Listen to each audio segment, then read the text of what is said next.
that 3-pound package of ground beef in the grocery store is likely to have the DNA from over 90 different cattle and maybe meat from 2 or 3 different countries in it. Even from Whole Foods. You go to Whole Foods, it's grass-fed, but it's grass-fed and it's meat from 3 different countries in this little 3-pound package. Whereas if you go to a rancher, direct to a rancher, you're going to get the meat from one cow that he knows the entire health history of. So we're not really eating, unless you're going right to a rancher, there's no guarantee you're getting, or maybe a local butcher, you're not getting US beef. It may say US beef. It was packaged here. It was shipped in from you, and they have no way of knowing the life cycle of that cattle because it was, it's from somewhere else. Today's guest is Zane Griggs. He's a performance and longevity coach for professionals over the age of 40. He also has a podcast called Healthy AF, and he is the host and an associate producer of the amazing new documentary Animal. So Zane, thank you so much for joining me today. Thank you, Jenny. I appreciate it. So I wanted to start off by giving people a little bit of background on you. Why don't you talk about how you've gotten to where you are today and all of that? Wow, that's going back a ways. For some reason, I started lifting and stuff in college, but I wasn't really paying attention to diet. This was like late 80s. College kid, you're just eating everything to grow, right? Typical college stuff. And then in my early mid 20s, I had noticed, I'd seen my dad's older brothers, my uncles, really struggling with heart disease. One of them with diabetes on top of that. And yet my dad wasn't having those same issues. They'd been having them for years and he wasn't having any issues at all in that category. And he had always paid attention to his diet, exercised. What he did wasn't necessarily perfect. Like looking back, I certainly could have room for improvement, but he was mindful about what he was doing. He was making an effort in those areas. And that seemed to be enough to change his trajectory for these symptoms of metabolic disease, right?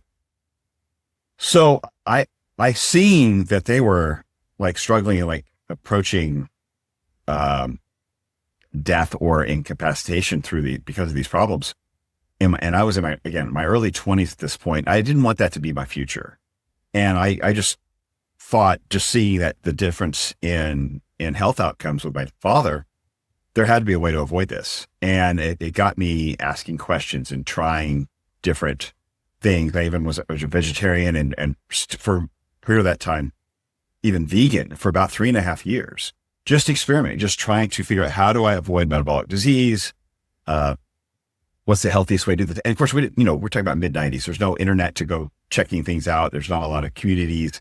It was just meet people, ask questions, read a book, try something, do your best with it. And I was like, it taught me a lot of things. It taught me about food. I had to cook. We didn't have vegetarian everywhere back then. So I learned how to cook.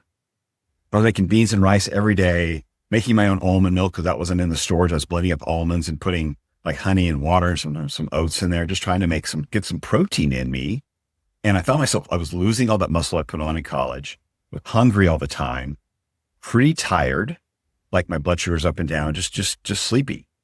And eventually I hit a wall where my immune system, I picked up a virus in my mouth that was like, had some ulcers in my mouth, and it took a while to shake. And my doctor thought, it's just not, you should have been able to fight this virus off before it took hold, but I think your immune system's just depressed from your vegetarian diet. And I didn't like hearing that because I'd been putting a lot of work into it, but it wasn't an emotional or moral thing for me. It was truly a exploration for health. And so okay, let me add a little protein in. So I added just simple like eggs, some salmon, and some whey protein in small amounts.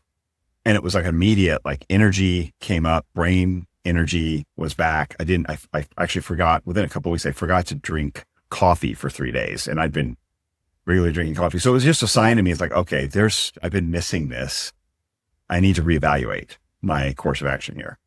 And so that was the beginning of one of my many dietary experiments, often leading, trial and error, where I've learned from my mistakes and try to take from that and move forward.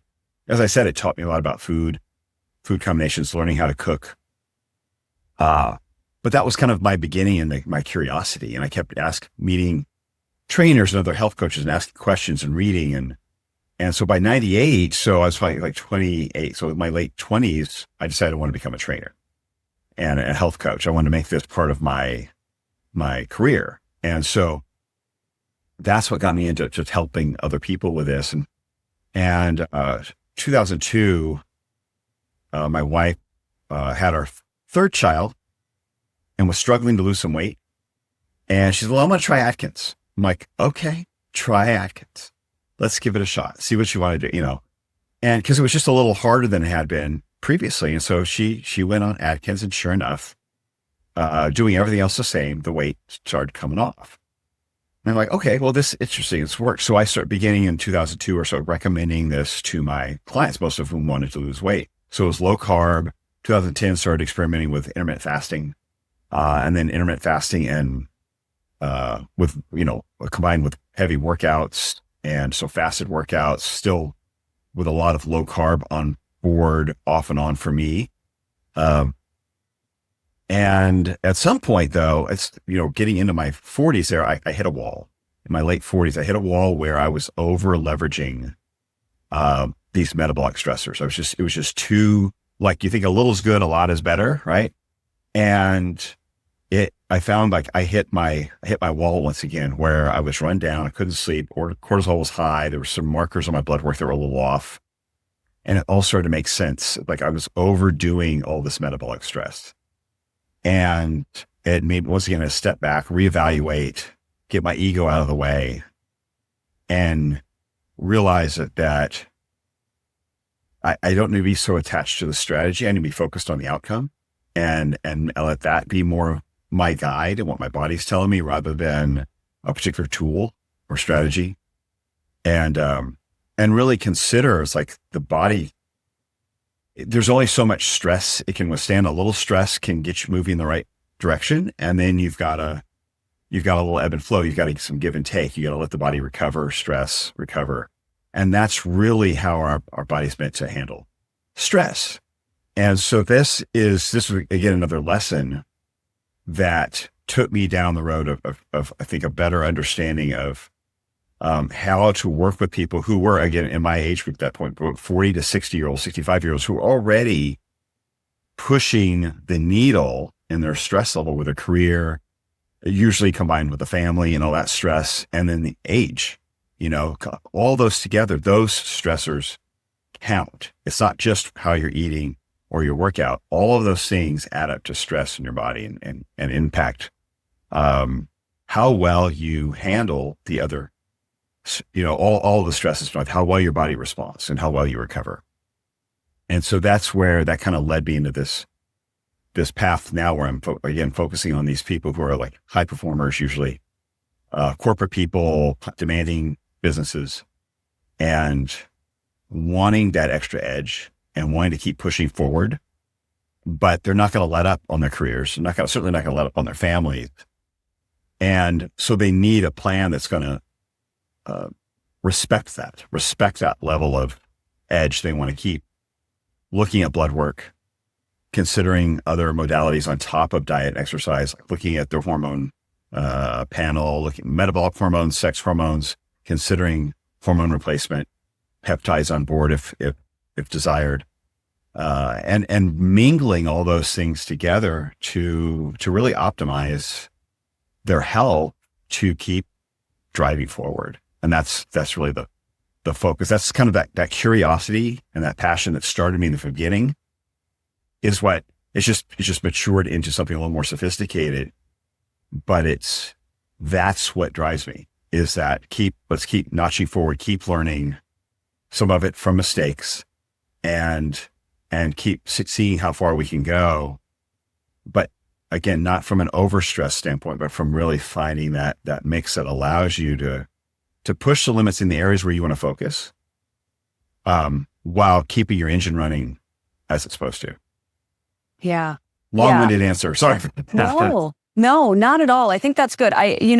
For people out there that don't know you, I think it's really good to get a clear background and know, your intention and your reason for doing what you do.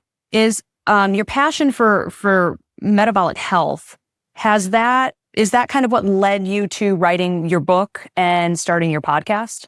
Yes. And so that was like part of, what I've learned and what I the journey through that was, it all started with metabolic health, and it's still very much based on that, as the beginning of health is avoiding metabolic disease.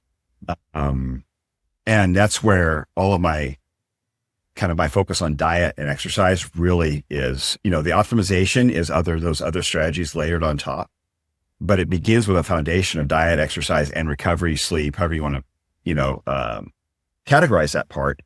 But it begins with, how do we avoid metabolic disease? How do we have ideal metabolic health? That to me, that's like stage one. That's elementary school. Yeah. I mean, basically you focus on the 4 pillars of health first to give you the foundation, and then utilize everything else in the toolbox to dial it in and get you to where you want to be. And I just turned 41 a few months ago, and it's different now. Yes. I can't just lose weight like I could in my 20s. And the hormones and all that kind of stuff. And I think in the carnivore space, sometimes people get bogged down by wanting to do everything like pure, and I don't want to do any kind of medical things and things like that. And I'm like, well, but what's the end goal? And I love that you said the end goal is, optimal metabolic health. What's the outcome? I just want to be healthy and have energy and be able to run around with my 3.5-year-old twin toddlers. How I get there, if I have to use tools from all over the spectrum, I'm okay with that at this point. Yeah. And that's really it's each person's there's some people are comfortable with more or less, but the people I work with, they're like, the end goal is really their focus, and they'll do whatever they can. They just want to make sure whatever that strategy is, it lines up with pairing performance and longevity. And so it's like, how does, we look at the markers. So make sure, okay, metabolic health is in place, because that's your longevity and performance. And then how do we level up performance without damaging that or without endangering that? So with longevity in mind, but let's tune up the engine. And so that's great that you have that mindset. You're right. There's a lot of people in the space and I'm just, maybe they'll change their mind, maybe they won't. Depends on what wall you hit. Sometimes I had to hit a wall, and I had to hit an obstacle that I couldn't account for or didn't see coming before I started making adjustments. And sometimes that's what it takes. It's just like, okay, I can't be where I want to be with just this limited strategy. I need more to my strategy. Then others are quite content without it, and that's fine. That's their call. Yeah, yeah, and everybody's on their own journey. Exactly. I feel like as I've gotten older, I have come to realize that the world is just not black and white. It's so many shades of gray. Absolutely. Yeah, and I can't worry about if someone else. That's fine. I'm not your guy. I'm not sure. I am happy to announce that my new book, Complete Carnivore, is now available for pre-order. Complete Carnivore is an in-depth guide to the carnivore diet, along with 80+ carnivore recipes. And they're not just like cooking meat recipes. There's recipes for carnivores at any stage of their journey, and it definitely helps you mix it up a little bit if you're getting bored on the carnivore diet. When I was writing this book, I was really aiming to make this like the encyclopedia of the carnivore diet, and I am super excited for you to read it. Pre-sales are a huge deal for any first-time author, so if you'd like to show your support for me in any way, please consider pre-ordering this book. I will put the links in the show notes. Amazon and Barnes & Noble both have really good pre-order deals, where you will get the lowest price the book ever was from the time that you pre-order it to the time it's released. So let's say, for example, Amazon has a flash sale on my book, and you've already pre-ordered it, but then it goes down in price to like $20. Well, on release day, you will pay that $20 lowest price because you had already pre-ordered the book. Also, the book typically ships on release day, so you get it right away. Let's get this book onto every bookstore shelf in America and share the healing power of the carnivore diet with the world. Pre-order links are in the show notes, and I thank you so much for your support. I really appreciate it. So let's talk a little bit about your latest big project, which is the documentary Animal. You're an associate producer and the host of this documentary. My husband and I had a chance to watch it a couple of weeks ago. It's amazing. And I think it really is a kind of an unbiased, clear, it like lays out the case for an animal-based diet in a really succinct way. And I also love the cinematography, just beautifully shot. So let's talk about that for a little bit. Can you tell me a little bit about like the origins for the idea, like for filming the documentary in the first place, and how you were involved? Good question. So I wrote a book, as you mentioned, with Dr. Ken Berry, called Kicking Ass After 50. And that book caught the attention of a guy named Vinnie Lingham, who he was the executive producer of the documentary. And so he invited me to be on his podcast about a year and a half ago. And at the end of the podcast mentioned, hey, we're thinking about doing a documentary, we're considering a documentary about meat, the role of meat in the human diet. And he had just come through really a time in his life where he was trying to he had been in tech up in the Bay Area, and his health was not where it wanted to be, primarily due to his lifestyle. And so he basically kind of did what he needed to delegate some of his responsibilities with his companies. And he moved to San Diego, a little healthier atmosphere, and changed his life, followed a carnivore diet, and an animal-based diet back and forth a little bit. I think he did stick pretty well to a carnivore diet for a period of time and found a lot of success from that. And he wanted to, basically his inspiration was his success through that, and his desire for other people to understand this strategy as a helpful tool. And so that inspired him to create this documentary. And when he asked me about helping with it, I'm like, sure, absolutely, just let me know. Happy to. So then months later, he had mentioned he had a director in mind who he had worked with on Shark Tank in South Africa. But the guy was still in South Africa. So he'd let me know if anything more progressed. Well, I get a call from him. I go to Hack Your Health last June or so, and in Austin, and I get a call from him. Hey, my director is going to be landing there on, Wednesday, Thursday, whatever it was. Can you meet with him and introduce him to a few people that want to shoot some stuff? I'm like, sure. And I ended up meeting Benny down in Austin and did a little walk around the block with him and talked about it. And then met his director, Josh, who literally had been in the country for 2 weeks or 3 weeks. I don't know, very short time, in from South Africa, ready to hit the ground running with a camera crew. And we just started going. I just started introducing him to people. He met a few people on his own, introduced him to Robin, who owns and runs Hack Your Health, and then and several other people who were at the conference. It was a great place for him to see everybody and see the culture and see so many of the people who are involved in the carnivore and animal-based and keto space. And that was the beginning. It was like doing some interviews, some introductions. He did, like I said, a few on his own. And then from there, other things popped up. There was another event in Nashville, which was, it was kind of a Bitcoin and beef kind of pairing around the Bitcoin conference. And they had a big ribeye eating contest. It was like a charity thing with Sean Baker, Ken, myself, a few other people like that. And I said, you might want to come out here. You'll get some interviews. You'll see some more of the people. And he flew out for that. And then from there, it kind of just snowballed into me becoming the host. Went to a Wyoming beef roundup, did some interviews in LA, back to Austin with a ranch. So talking to beyond the diet, we also tackle things like regenerative agriculture and the sourcing and the sustainability of an animal-based diet and really helping people understand the difference between the industrial and feedlot, the thing we hear so much about that's so many times detrimental, harmful, not the best system at the very least, versus going right to your rancher. And we try to, help people understand that difference. And it's just one of those things that just kind of unfolded literally building a plane, it took off. One of those things, you jump off the cliff and build the plane as you go. But that's how it felt for me.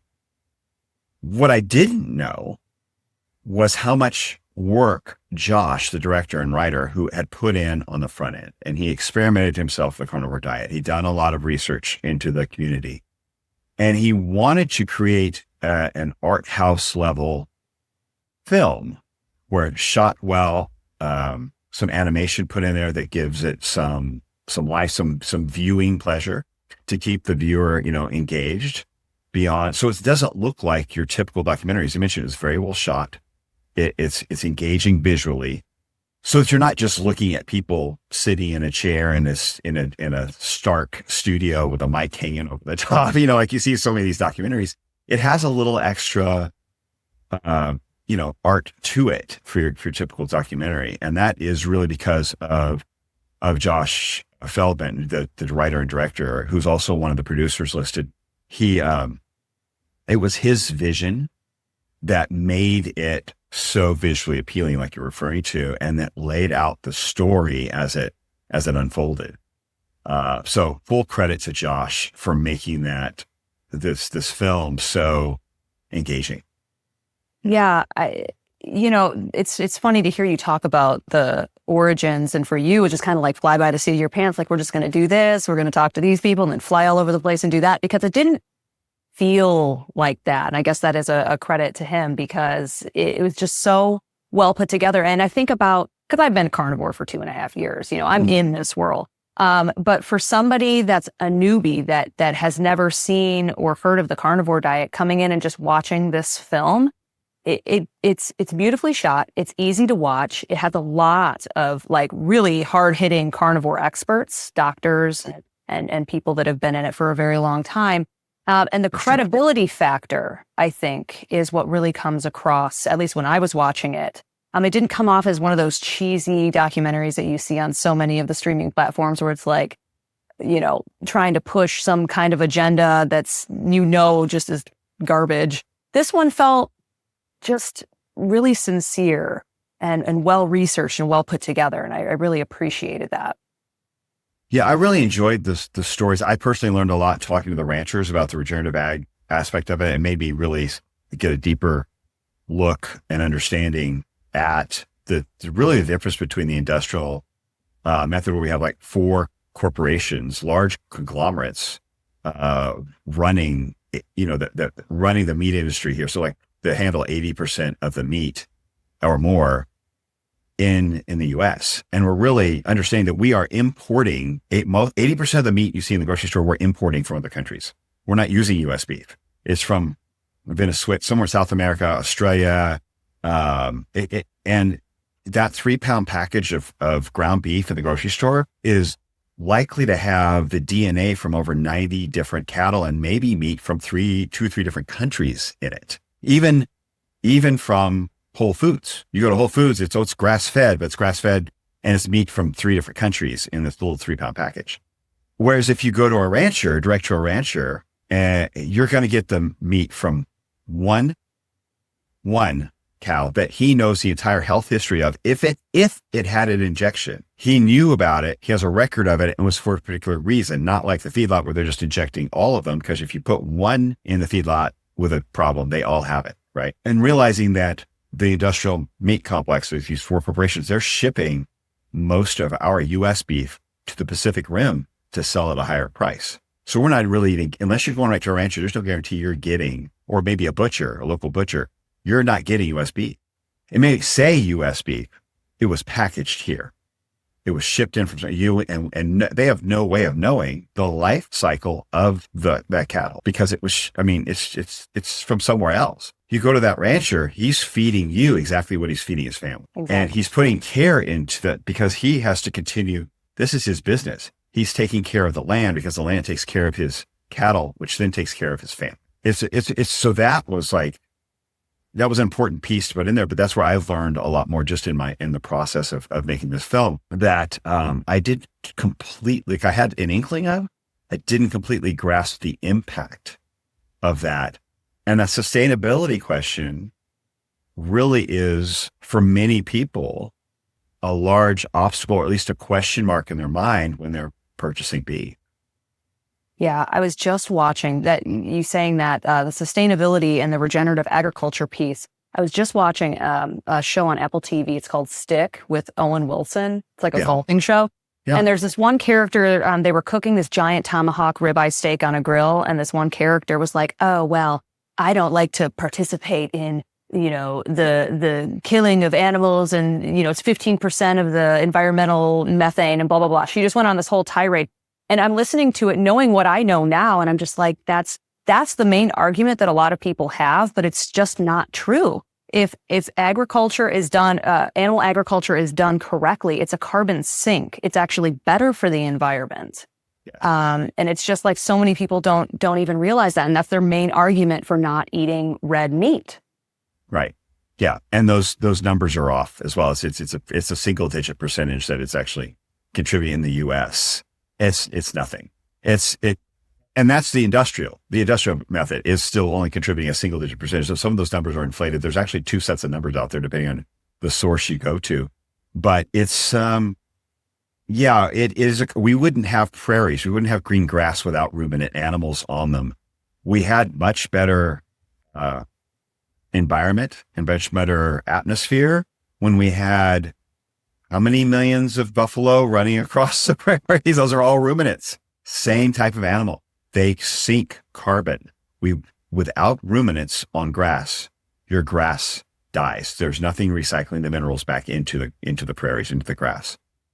The problem is not the animals. The problem is all of the pesticides and herbicides that we're spraying on these mass crops, these monocrops that gets into the water supply and has created, we have this huge, area of the Gulf where the Mississippi dumps in at the Gulf of Mexico, that's the size of New Jersey, where because of these chemicals, nothing can live in it except a specific microbe. It's like all the oxygen's gone.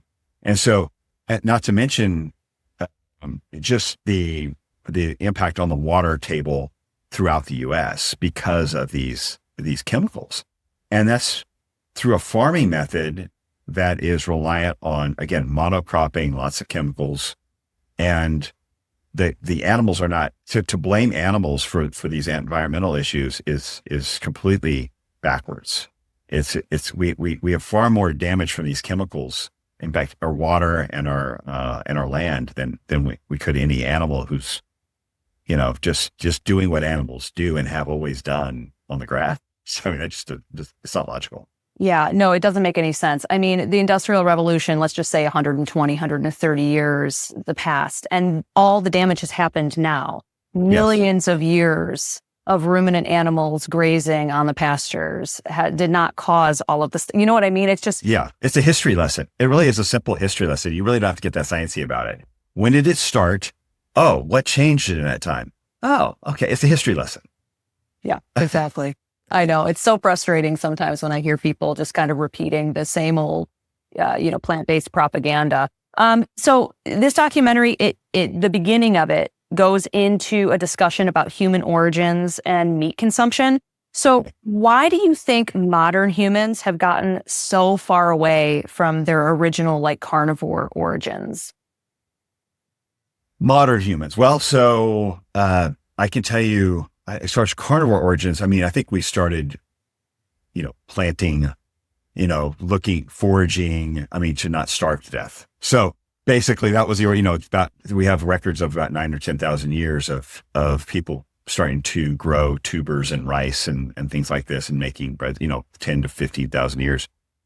And that was so, more people could make it through the winter. And so we could have, not have to travel and then make cities.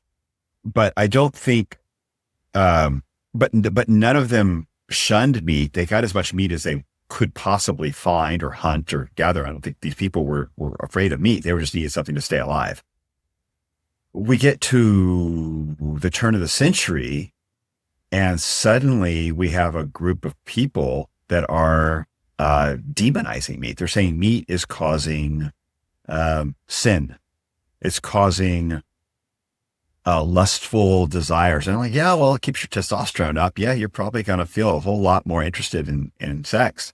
But this was being kind of created in a religious environment where it was to the point of an industry being grown out of that, where we have our modern industrial food industry. They started creating cereals. The Kellogg's cereal basically grew out of this religious sect, which was it's just still today very, very vegetarian.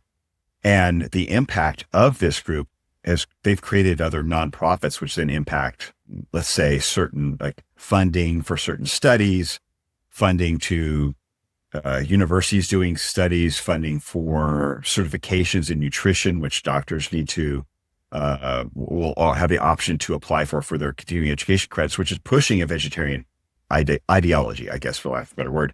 But it was basically pushed from a religious standpoint to avoid sexual desire. And I think most people don't realize that's kind of the origins around the turn of the century. In addition to that, we had certain like companies like Procter and Gamble and other companies came from right around the early 20th century, who started making an alternative to lard and tallow because there was a shortage of it and it became very expensive. We started making like, for instance, Crisco out of cottonseed oil. Very shortly, they learned how to hydrogenate fat into like soybean oil as well. Cottonseed, soybean oil, had to purify it or, take away the smell. And these fats began replacing our normal fats like butter, tallow, and lard. Right around 1940s, 1950s, as Dr. Kate Shanahan explains in the film, there was a shift in the American Heart Association, which was a pretty basically doctor-driven, research-driven, like, hey, what's the best way to avoid heart disease? They received some money, about 7 million, give or take, from Procter and Gamble, for supposedly to help their organization, right? Funding it. But that created a shift in wanting to get more funding. They began promoting these polyunsaturated fats for cooking, and creating studies and nutritional recommendations to avoid saturated fat. And of course, which was accompanied by some of the work of Ancel Keys, which most people listening to this would probably be familiar with. Well, he was very much a part of that push. So between the industrial money coming from Procter and Gamble to the AHA and the influence of Ancel Keys and his desire for stardom, if you will, being the celebrity doc that he wanted to become and became, pushing a polyunsaturated fat message. So we had money and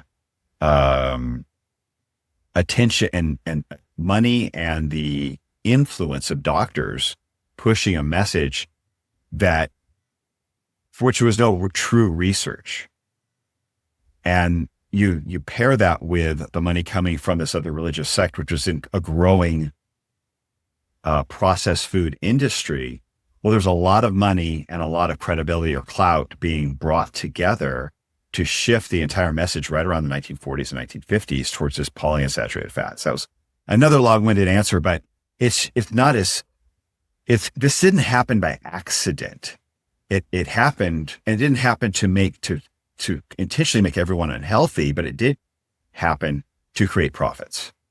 And so and we see this is not a stretch. We see this happening even still, right? Where we have a corporatized nutritional recommendation boards, these government agencies, which have been corporatized, but they're pushing this narrative, and the influence and the conversations are happening between corporations and the people making the nutrition guidelines, with a lot of money flowing back and forth.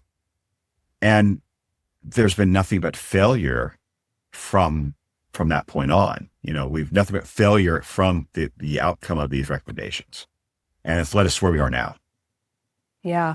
Yeah. I mean, basically getting away from a proper human diet, as Dr. Ken Berry likes to say, it's led to chronic disease, so let's just say since the 40s, what's the long-term impact then of not eating what we're supposed to eat as human beings?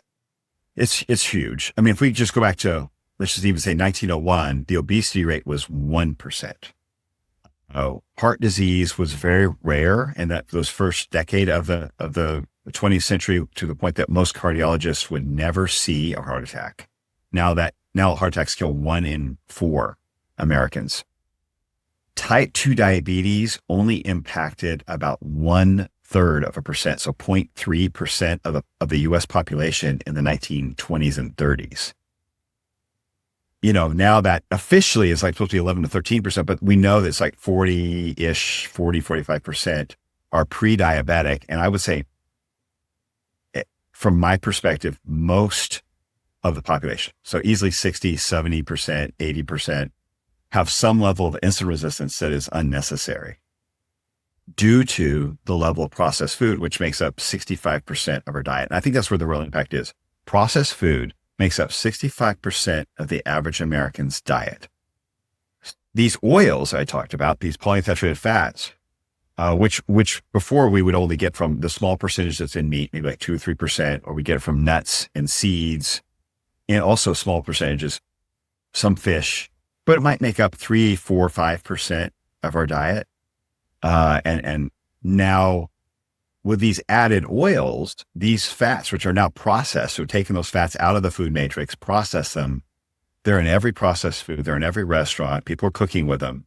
They make up 30% of the average American's calories and 80% of our added fat. That's a tremendous change over a 100-year period, which correlates very well with the rise of disease. Like we just talked about, what's changed since the 40s, obesity, type 2 diabetes, and heart disease are clearly have been ramped up since that time. And in addition to our consumption of these really industrial foods. Yeah. And how quickly in doing this documentary, you've talked to a ton of people, how fast do people see health improvements when they cut all the junk out and then they start to pivot over to an animal-based diet? Not even full carnivore, but just more whole, real food, animal-based diet. I think a lot of people start feeling better within a matter of weeks. Will they see, depending on where they are in this, I think that's nuanced. As a coach, I see a variety of people. So depending on where they are, what level of disease they are, will they start seeing the scale tipping in? If that's only, that shouldn't be your only focus, but will they see the scale tipping in a few weeks? No, but you will see it. You will see it change over the long haul. You can see changes in your numbers. I think in your blood work, I think you see changes in glucose and fasting insulin, in a matter of a couple of months. But I think people just begin to start feeling better right away. And that should be a clue. If you eliminate a certain food and then bring in more real foods, you think, okay, what should the outcome be? And you immediately start feeling you have more energy and more, desire just to keep making changes. You don't feel so bogged down and sluggish. And you have more mental energy as well. I think that should be a big clue in for people. And they start seeing that, I think, within 2 to 4 weeks. Many people start seeing it for 2 to 4 weeks before they start seeing maybe the changes in the scale or the clothes. But I would have to encourage people to pay attention to how they feel when they start eating a certain way or certain food, and not discount that shift, because that's the beginning. That's the beginning phase of just reducing really inflammation and oxidative stress within your body. Just eliminating these processed foods, you're going to reduce the level of oxidative stress in your cells. I think an air fryer is a required kitchen tool for anybody following a carnivore diet or a low carb way of eating. The air fryer that I have in my kitchen is the Tasty. Tasty air fryer is a game changer. Not only does it go much higher in temperature than any other air fryer on the market, going up to 450 degrees Fahrenheit, but it also has a built-in temperature probe so you can get your meat cooked to the exact temperature you want every single time. Its sleek design is beautiful on your countertop, and it's also really easy to clean. Tasty just upgraded their basket to have a ceramic coating that is, as always, BPA and PFOA free. So you can rest easy knowing that you're not putting tons of toxic chemicals into your food when you are cooking it. Right now, you can save $30 on your new Tasty air fryer by heading over to tasty.net/JennyMittich and using code Jenny30 at checkout. Link and code is in the show notes. Yeah. I mean, so for you personally, your coach, you're a trainer, you do all this, you follow more of an animal-based diet. So you do include some carbohydrates. So do Yes. we need carbohydrates? Can people eat carbohydrates and still be healthy, or do they have to be full carnivore? This is a kind of an argument a lot of people have in this space. Well, I eat them. I'm quite healthy. My fasting insulin is right around 3. My last blood glucose, fasted glucose was like 79. So from a metabolic health standpoint, my thyroid's quite healthy, in healthy ranges, and I'm 54. So, yes, I exercise. Yes, I pay attention to my sleep. Yes, but the diet is a crucial part and always has been. That's what I've experimented the most, throughout the last, 35 years I've been experimenting, 30 plus years. So yes, whole food, I think whole food, we have a history showing whole food doesn't cause metabolic disease. Processed food it appeared in our diet at the same time as the disease started ramping up. But I'm a big fan of nuance and letting people kind of, like you said, go on their own journey and kind of figure out what's best for them. And sometimes it's an ebb and flow. Sometimes it's you go into the more restrictive part of your diet, and then you let off the gas and let's eat, give and take. That might work for you. Others, it's something you kind of have to figure that out. But I'm a big, fruit, clean food though. Like, so yes, meat's a major part, fruit, some tubers, and even a little white rice here and there. And I avoid seed oils like they are the toxin that I believe they are. I think that's a toxin. I rarely drink alcohol. It's maybe 3-4 times a year on a special occasion. It's not a regular part of my life. That's something I eliminated over the last 4 or 5 years, greatly reduced for the last 4 or 5 years because of the way it impacted my sleep. And so I think you can find the balance for where you are in your health journey. And again, that's a very individual thing that I think could even shift or change throughout your journey. It's definitely shifted and changed throughout mine. I'm not one of those carnivore creators that's like only meat, plants are the devil, because I like a good salad. I like Brussels sprouts. I like some asparagus. I will have them occasionally. But my diet is meat heavy just because that's how I feel my best. And I think that kind of goes back to what we were talking about. If optimal health is the ultimate goal, you have to kind of tweak and figure out what works best for you. And what works best for Zane and what works best for Jenny can be totally different things, But I don't think we should get to like demonizing fruits and vegetables because I don't think that's how we got to where we are today. Now, I will say, like, you have Sally Norton in the documentary and the whole oxalate issue. I always try to avoid high oxalate fruits and vegetables and high lectin and things like that. I think that's something that a lot of people need to pay attention to, but that's not all plants. It's not all vegetables, not all fruits. Right. And I think Sally will say you limit the frequency of many of those foods. There's some that are more higher than others, and there's alternatives that are very similar, but they're higher. And then those that are high oxalate, you limit your frequency, even if you're coming off of them to create. There's just not great too much of a rebound. Some people are going to be more sensitive to those than others, and that's just kind of again that difference from human to human.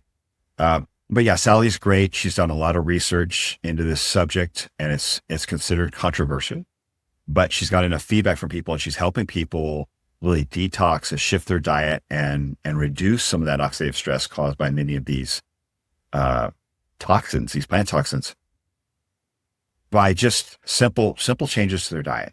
And so I think if you're not familiar with her, I would definitely look, check her out. She's got her book is Toxic Superfoods.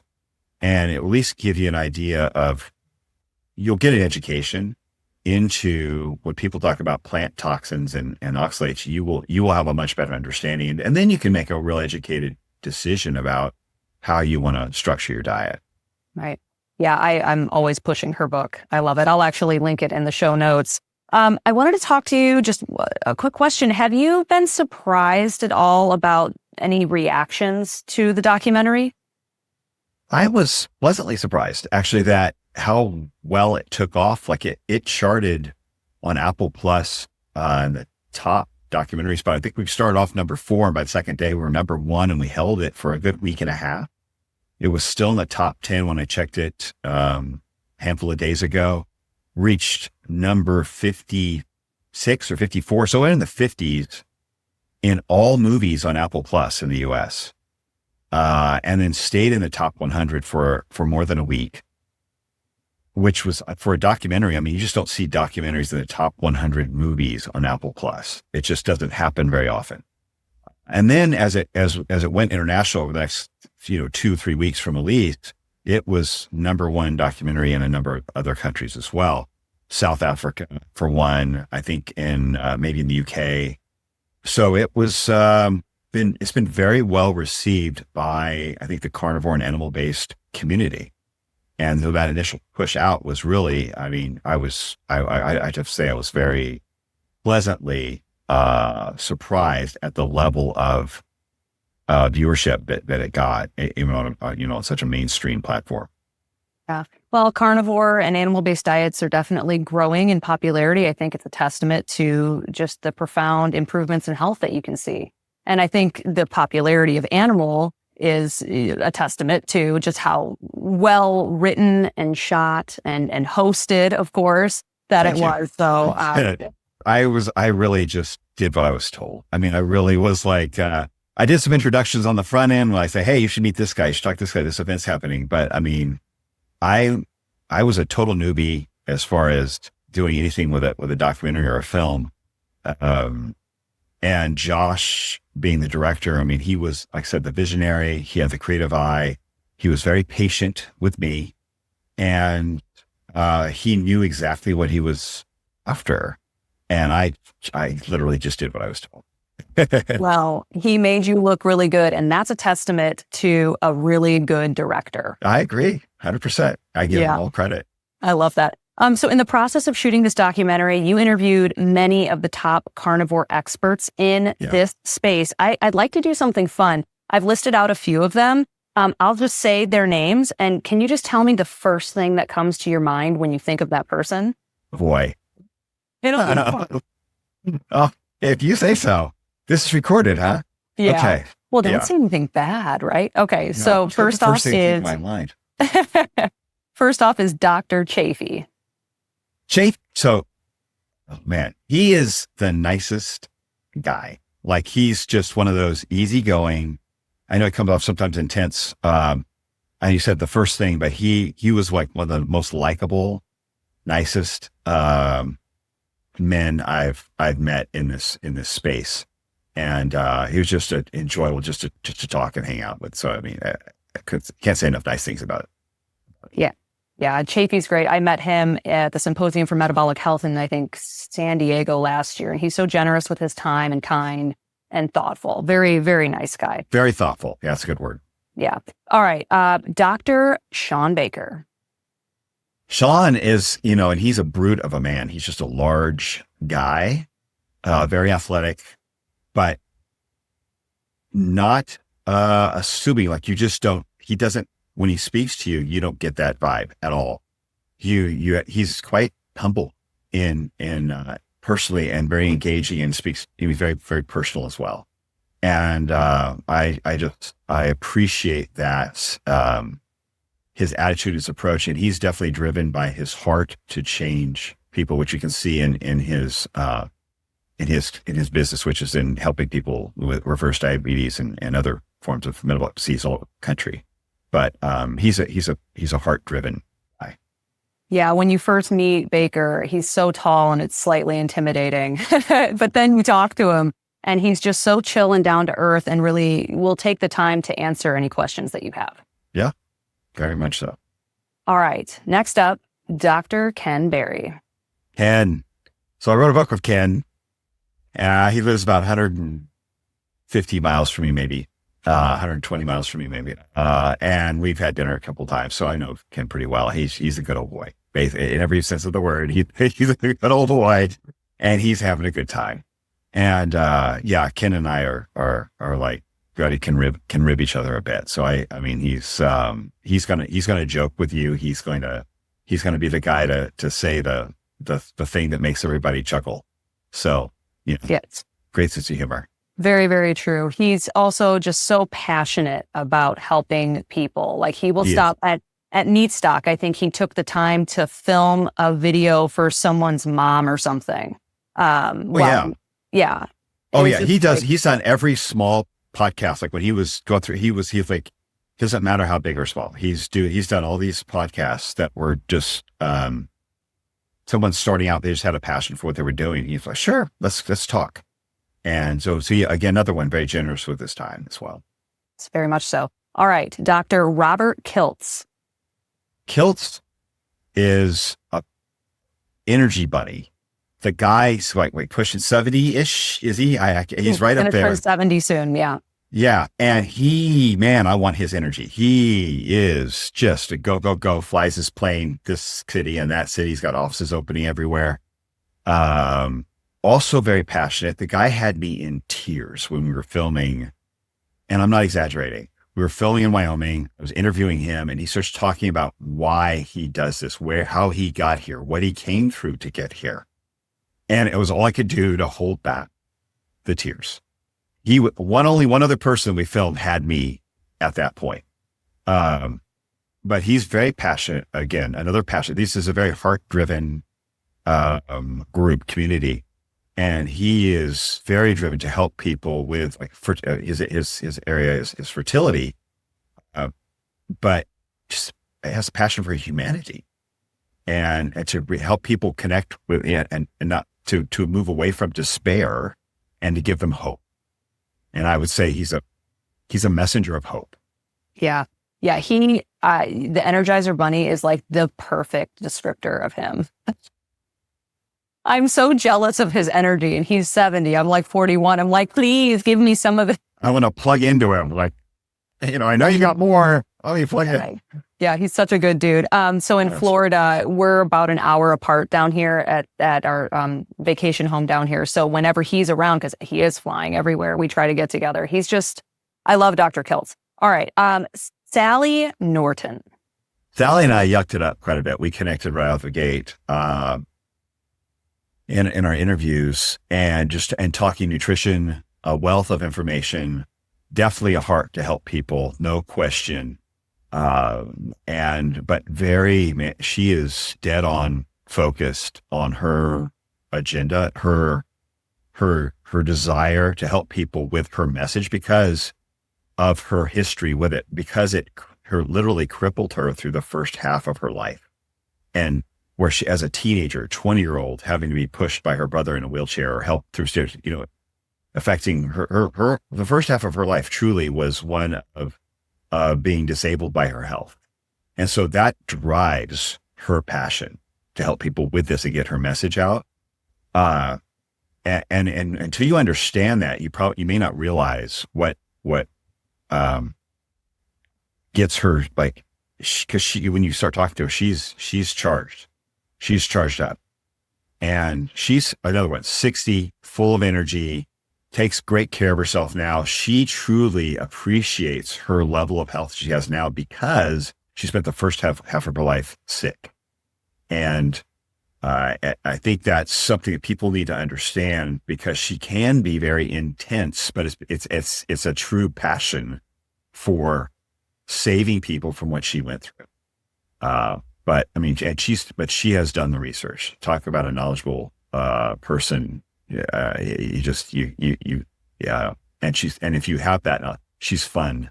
She's fun in that aspect. She's fun to talk to because it's just like the nerd wheels are rolling. It's great. Yeah, she's wicked smart. But for some people that are really, really smart, it doesn't translate into personability. But for her, it does. The way her book is written, it's so easy to understand for everybody, but it really does get into the nitty gritty. And I really appreciate that about her. But yeah, no, very personable. She's very, very, very likable and relatable in every sense. Definitely. All right, just a couple more. Judy Cho. Judy's the other one that had me in tears. And her story, I had met Judy the previous year at Hack Your Health at a get together at Ken and Nisha's place that they'd rented there. And I didn't, when I first met her, I saw this intense, like, get stuff done, write her book. She's up till 3 a.m. trying to finish a book. She's got her team working on it. And she's the CEO. And that was my first impression of Judy. We go to interview her and she's there with her mom, who's super sweet. And she's fixing stuff like she does for her kids. And we get into her story. And it was like a completely different experience in her vulnerability that I had not seen before. And literally, like, I'm holding back. She's talking about it.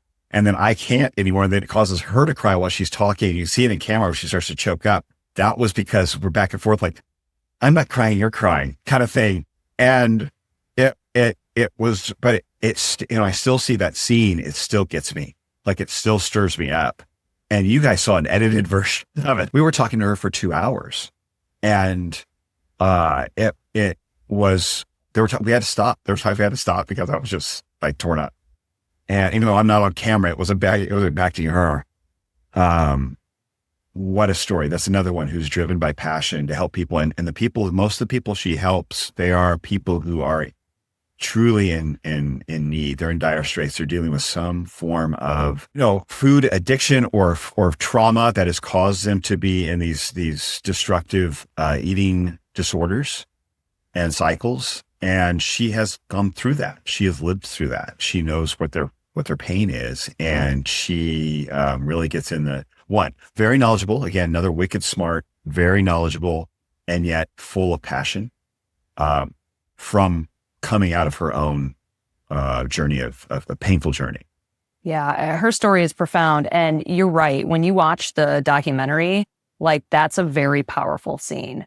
I love Judy's channel and her podcast. I binged 12 or 13 hours of her content when I had to drive down to South Carolina last summer.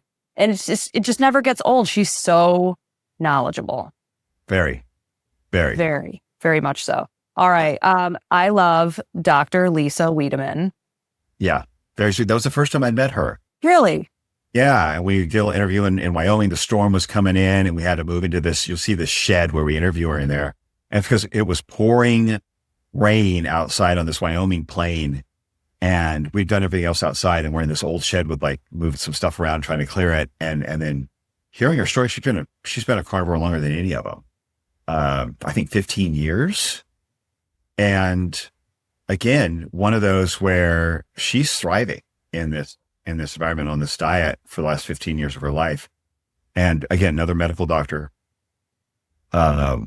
So driven by a passion to help people, to really change lives and give people solutions, but super sweet. Like, she just get right, like, you just said, wait, you're an MD? Yeah. because she just kind of, like, she's just right. She's just kind of buddy up with you. She's just right in there with you, and and low key, and no pretentiousness at all. So very, very sweet human. Yeah, she's very friendly. She's one of my favorite people. I love her to death. So smart too. And she goes down rabbit holes, really interesting rabbit holes with, like, circadian stuff and light impact and eyes and all this stuff. And I really like going down those rabbit holes with her. Yeah. You can't have a animal documentary without Steak and Butter gal, Bella Ma. Bella, we interviewed her at her wedding. So we had their wedding there in Wyoming, and then and we'd interviewed several people along the way there, some of them at the wedding, and filmed a lot of it. And then shortly after the wedding, she did what she needed to do with the camera. She changes out of her wedding dress, puts on what we interviewed her, and she sits down and starts doing an interview. I'll tell you, it was funny. It had just rained before, and so there's moisture there, and all of a sudden these mosquitoes come out, and, like, dive bombing. There's a bunch of, like, the mosquito population just 10 times this. We were being nailed, and I'm off camera, so I can kind of swat, and hit them and get them off. But I was being eaten alive through the shirt, on the face. She has them come in, landing on her. She doesn't miss a beat. She's dialed in. She knows what she wants to communicate, a complete professional on camera with the interview and so forth. And it was just like, there was no distracting her. And he's like, oh, I see the Juilliard training coming in here, and her personality being so driven to get to Juilliard. That had to be her.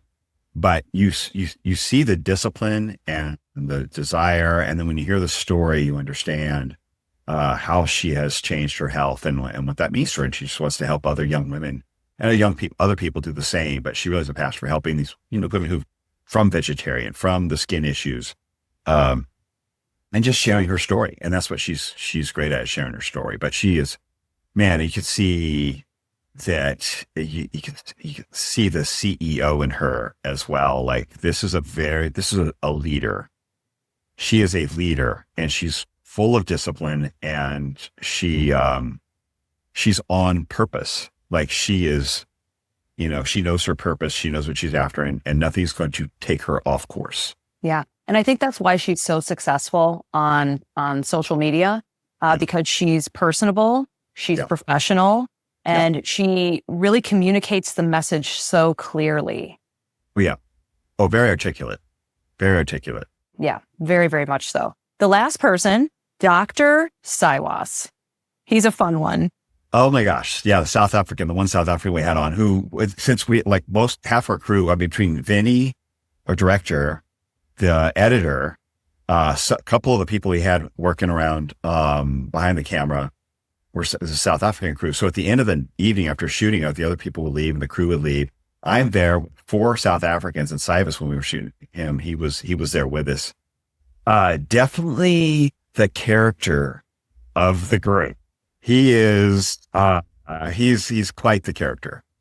So he and I actually, got into some conversations with just stuff that's not like off camera, but just back and forth with biochemistry and things, and how certain, the diet impacts things from performance and health versus dieting, and, even cross swords a little bit. Like there's a couple times where we're just like, well, what about the, it's like, I don't know about, but kind of like this, a little bit of healthy, friendly, discourse. And, I was happy that he was willing to go toe to toe with me like that. And then afterward, we're just totally friendly. And saw him at another event shortly after, and our wives were actually talking and chatting and hitting it off. But yeah, he's fun. If you're going to invite someone to the party, invite Rob Siwas and then get ready. Yeah. Yeah. He's he is a contributor, a speaker at a lot of the Symposium for Metabolic Health. So I've seen him speak several times, and every time he goes up on stage, he's just very passionate and driven, but then his data, he's really into the testing and the nuance and all this different stuff. And if you put something up on the screen, you're like, oh my gosh, wow. And I love that for the data nerd in me. So he's always so fun to watch. Yeah, he's got the history. Don't get me wrong. He's a lot of fun, but he has put in the time in this space from a weight loss perspective with a weight loss doctor, but also even in pediatrics. He was at Vanderbilt here in Nashville for a while. And that department, working with severe cases of metabolic diseases. And so, and coming through the time when it was the 90s and it was the low fat phase, and then working through that and having to counter that personally, with his own health. And that's one thing about, Ken Berry, Siwas, many of these guys, they've had metabolic issues with metabolic disease of their own. And so having come through that, this was their solution. So they're speaking from their own, it's not just academic, although they have the academics, especially Rob, but they have the personal journey to go with it. And so it's really driving, their desire, why they do this, because it's not, it's probably not always the funnest space to be in. And when you start off in it, it's not, it's usually because you're fed up with the way the system's working, because it's not working.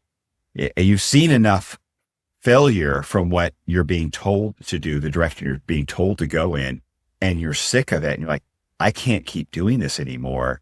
I have to go the way that has worked for me to help other people. Cause that's why I became a doctor, or that's why I got into this space, because I wanted to help people. And so that's to turn away from the mainstream as a medical professional. You're rolling the dice on some degree on your professional, to some degree on your career and your reputation. And you're going to take some heat for it. It could be dangerous even. You could lose your medical Correct. license. Yeah. Yeah. I think that's what makes the involvement of all of these people in the documentary so profound, because all of them have their individual story of some kind of health impact that they had, and they've healed themselves through an animal-based diet. And that it really is the source of their passion, because they saw and experienced the changes for themselves. And then they know that this is something that can work for other people. Exactly. Yeah. Yeah. It's so great. Well, I mean, you had a stellar cast. You're a great host. I really can't, compliment Animal enough. So can you tell me and tell the audience where we can find this documentary?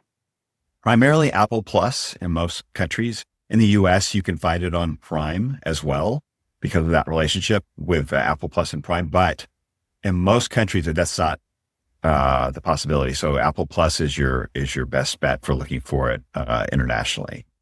And it's as far as I know, that's where that's gonna remain for the time being. And I appreciate everyone who takes the time to watch it, to give it a chance, and just see whether you're fully bought in or you're just not sure and just kind of like me curious, if you will. Give it a listen. It's just, it's the role of meat in the human diet. Hard to argue, you would think, hard to argue with that, but it gives you a perspective that you're just not hearing in the mainstream. Yeah, definitely. And if people want to connect with you, I know you do coaching with your podcast, with everything that you have going on, how can they do that? ZaneGriggs.com is probably the best place to find all my socials. I'm most active on Instagram, which is Zane Griggs Fitness. I've got a free download called Free 40 Plan, as I target, like I said, over 40-year-old. So free40plan.com. It's a free download that'll kind of get you in my space a little bit. And it gives you an idea of how I approach my coaching, everything from diet, fitness, some biomarkers to watch, and then my approach on ideal, some of the markers regarding sex hormones, thyroid, things like that, where I go, optimal ranges versus the normal ranges. And so it gives you a little insight as to how I approach each client. Great. Well, this was so much fun, Zane. Thank you so much for joining me today. Thank you, Jenny. I appreciate it. And thank you so much for listening to Meat Matters with Jenny Mittich.